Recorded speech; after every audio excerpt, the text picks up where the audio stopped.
Ayan, si Shana, nagaligo ng baboy. Oh.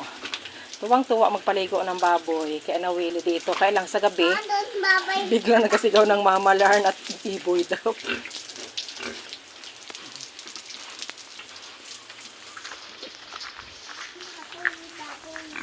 Nasaan ang baboy?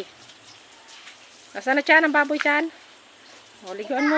O, say hello Mama Larn, no? Chan, say hello Mama Larn.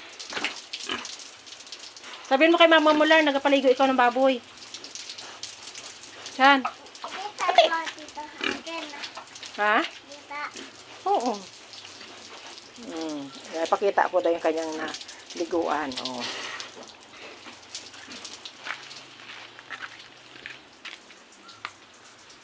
Baby pig, may tae! Baby pig, may tae! Hayaan mo na ang baby pig na yan.